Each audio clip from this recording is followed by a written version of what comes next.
Vídeo de hoje do canal do Nicola te responde sobre qual a chance de Antony, reforço do Manchester United, pintar no Flamengo. Bora contar também que o Corinthians tentou nas últimas semanas a contratação de Lucas Evangelista, ótimo meia do Red Bull Bragantino. E Ismael, lateral esquerdo São Paulino fanático, pode pintar no tricolor? Falo também sobre os percentuais, quanto o Palmeiras tem dos direitos econômicos de cada um dos seus principais jogadores. Te atualizo sobre o Internacional, que decidiu afastar uma dupla. Marcelo Moreno está de volta ao Cruzeiro e para jogar. Tem as últimas do mercado, bastidores, finanças e muito mais.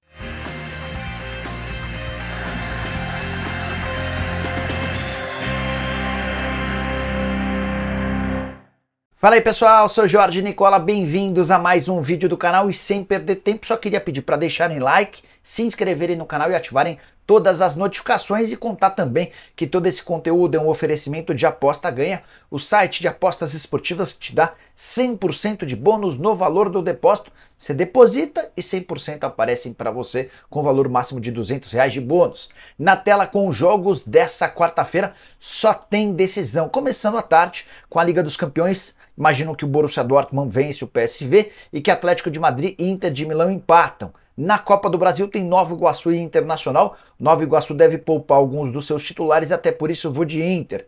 Para completar, Red Bull Bragantino e Botafogo. Jogo decisivo da pré-Libertadores, estou indo de empate. E você, manja de futebol, curte dar seus pitacos? Então vem se divertir comigo na Aposta Ganha, o link está no comentário fixo. Clica, faz seu cadastro, deposita e 100% volta em bônus. Só preciso lembrar que você precisa ter mais de 18 anos de idade e jogar com responsabilidade. Bora começar o vídeo com aquele tradicional giro de notícias e a primeira informação é sobre o Botafogo, que definiu um preço para a venda de Marlon Freitas, alvo do Vasco. A pedida é de 5 milhões de euros ou 27 milhões de reais. Vale a lembrança de que o Marlon Freitas já tem 28 anos de idade. Dá para dizer que essa pedida praticamente inviabiliza o acordo. Já Bento, goleiro do Atlético Paranaense, recém-convocado por Dorival Júnior para a seleção brasileira, aparece como um possível reforço da Inter de Milão. Operação que pode chegar a 15 milhões de euros ou 81 milhões de reais. Bora te atualizar sobre o Nova Iguaçu. Carlinhos, atacante, 27 anos de idade. Xandinho, meio atacante, 26 anos de idade. E Bill, ponta, 24 anos de idade, são os jogadores mais assediados do ótimo time do Nova Iguaçu. Atletas que dificilmente permanecerão para o restante da temporada. O Carlinhos é base do Corinthians. Xandinho surgiu no Olaria e o Bill surgiu na base do Flamengo, mas pertence ao Dnipro. Também queria chamar atenção para o Iago, meio atacante, 22 anos de idade, filho do Iranildo. O jogador pertence ao Fluminense e deve ser devolvido ao Flu depois do estadual para integrar o time de Fernando Diniz. Antes de encerrar o giro de notícias, preciso te contar que o Grêmio estima que receberá cerca de 200 milhões de reais por temporada graças ao acordo feito via Libra com a TV Globo. São mais ou menos 150 a 160 milhões de reais fixos por TV aberta, TV fechada e também outras plataformas. O pay-per-view tem uma receita estimada de mais ou menos 40 milhões de reais. Bora mudar de assunto e falar sobre os percentuais dos jogadores do Palmeiras, quanto o Verdão tem da fatia dos direitos econômicos em cima de cada um dos seus jogadores. Separei os principais atletas para te deixar na cara do gol. Começando com os jogadores com 100% dos direitos presos ao Palmeiras. Dudu, Gustavo Gomes, Zé Rafael, Mike, Fabinho e Garcia. 90% dos direitos com Marcos Rocha e Pedro Lima, 85% do Rafael Veiga. 80% dos direitos pertencem ao Palmeiras nos atletas Everton, Piquerez, Murilo, Luiz Guilherme, Gabriel Menino e Vanderlan. 70% com Flaco Lopes, Richard Rios, Estevão William, John e Neves. Ou melhor, Naves. 60% para o zagueiro Luan, 50% para Rony e Tales. E aí, o que você pensa sobre esses direitos econômicos? Tá ok? Usa o espaço para comentário e já deixa a sua opinião, beleza? Bora mudar de assunto e falar sobre o Cruzeiro.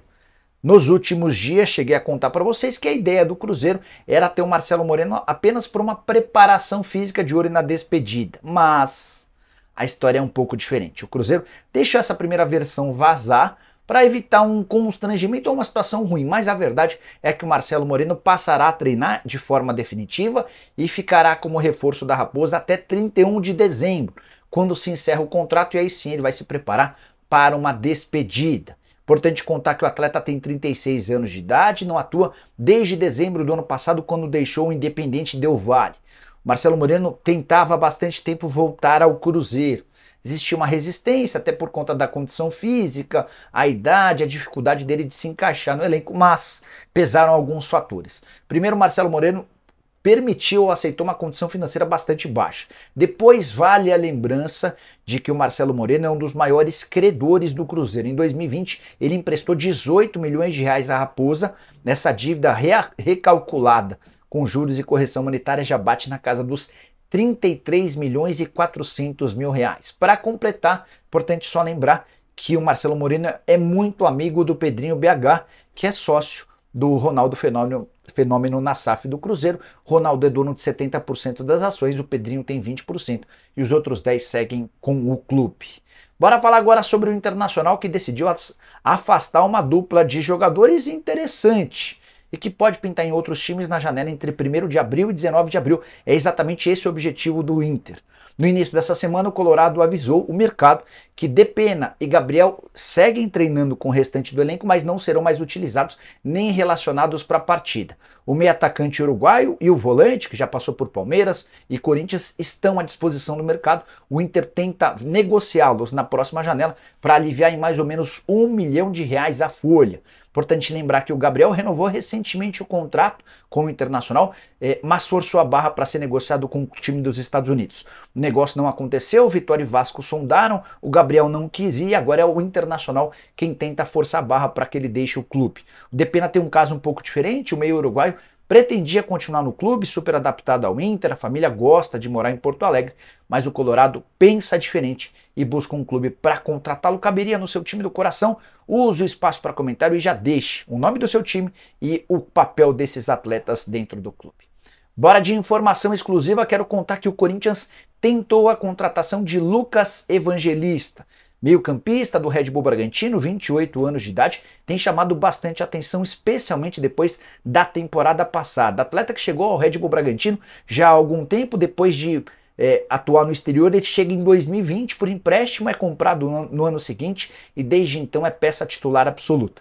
Queria contar como é que eu descobri que o Corinthians sondou a situação do Lucas Evangelista.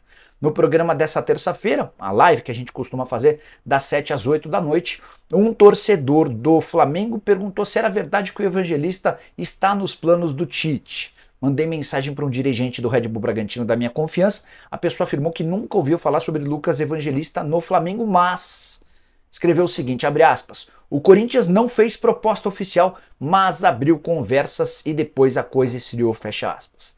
O Timão quis entender as condições do negócio, quanto o Red Bull Bragantino exigiria para negociar o atleta, e o Red Bull disse que não tem nenhuma intenção em vender o Lucas Evangelista para clubes brasileiros. Vale a lembrança de que o Red Bull Bragantino, até por conta do aporte da Red Bull, é um dos clubes em condição financeira mais avantajados do país. Então, para fazer um negócio interno, como aconteceu do Léo Ortiz com o Flamengo, precisa ser uma proposta astronômica. Dá para descartar qualquer chance de o Evangelista pintar no Corinthians, sigo atrás dessa confirmação de se o Flamengo fez contato ou não. Temporada passada do Evangelista, de 41 jogos, 3 gols e 6 assistências. Só para completar sobre o Corinthians, preciso atualizar que nessa terça-feira o presidente alvinegro cumpriu sua promessa, o Augusto Melo quitou todas as pendências com o elenco da temporada de 2024. Direitos de imagem e luvas que estavam atrasadas, ele havia prometido a quitação nessa terça-feira e foi dessa forma que aconteceu. Momento importante, especialmente pro Corinthians, porque na quinta-feira jogo decisivo contra o São Bernardo. Eliminado na fase de grupos do Paulista, Corinthians não pode cair na segunda fase da Copa do Brasil sob o risco de ver seu calendário muito pior e a capacidade de arrecadação cair de forma vertiginosa. Nicola, mas de onde surgiu o dinheiro para que o Augusto Melo quitasse mais ou menos 30 milhões de reais entre os direitos de imagem e essas luvas? Surgiu das antecipações de receitas a que o Corinthians teria direito pelas vendas do Moscardo para o PSG, uma parcela que o Corinthians ainda tem do Murilo referente ao Nottingham Forest e da venda do atacante Felipe Augusto para o futebol belga. Quero te falar agora sobre Patrick. Meio-campista do Atlético Mineiro, perdeu espaço na atual temporada, só 3 partidas que somam 120 minutos nos 3 jogos, ele foi reserva e entrou no decorrer das partidas. Felipão não parece muito disposto a transformar o Patrick em titular. Diante desse cenário, o mercado aos pouquinhos vai tentando entender as condições do negócio. Antes de gravar esse vídeo, consultei uma pessoa do staff do Patrick e ouvi que Fluminense e Vasco demonstraram intenção de contratá-lo. Quiseram entender as condições do negócio. Quanto é que custa? Salário. O Atlético pede que condição para fazer negócio? No início da temporada, o Atlético só venderia o Patrick, o empréstimo estava completamente descartado. E a ideia do Galo era recuperar os 8 milhões de reais que haviam sido gastos quando da contratação do jogador junto ao São Paulo. Nesse momento, diante da concorrência grande que existe, especialmente do meio para frente no elenco atleticano, pode ser que saia uma negociação um pouco mais baixa, mas nem Fluminense nem Vasco fizeram propostas oficiais, apenas quiseram entender junto do empresário as condições de um eventual negócio, nem o Atlético foi procurado. Patrick, que tem contrato com o Galo até dezembro de 2025 e vê com bons olhos a possibilidade de mudar de ares. Quero te falar agora sobre o São Paulo e a busca por um lateral esquerdo. A informação principal é: o São Paulo assegura que na metade do ano terá um jogador para resolver essa posição. Vale a lembrança de que nesse momento apenas o Wellington é a alternativa, o Patrick Lanza, garoto da base, é quem tenha ocupado a condição de reserva. O São Paulo entende que precisa ter mais um jogador, até porque o Wellington tem contrato só até dezembro e a renovação até agora não avançou. Como o São Paulo está cravando para metade do ano a contratação desse lateral esquerdo, imagino que seja alguém que atue no exterior e esteja em fim de contrato. E eu fui buscar no mercado nomes com essa característica ou com essa condição. Dá para lembrar do Alexandro, da Juventus, embora seja um jogador caro, lá na Itália ganha 2,5 milhões de reais mensais. Tem outro jogador, o Ismaili. Você lembra dele? Lateral esquerdo, hoje com 34 anos de idade, ele completou 34 agora em janeiro. Fez quase toda a sua carreira no Shakhtar Donetsk, que é brasileiro apesar do nome. E aí tem uma curiosidade sobre o Ismaili. Ele é São Paulino fanático, doente. E já demonstrou em algumas entrevistas o sonho de um dia defender seu clube do coração. Nesse momento atua pelo Lille, da França, temporada boa, de 27 jogos, nenhum gol e 2 assistências. Ele é titular absoluto pelo 2º ano no futebol francês. Seu vínculo com o Lille se encerra em junho, ou seja, ele já pode até assinar um pré-contrato.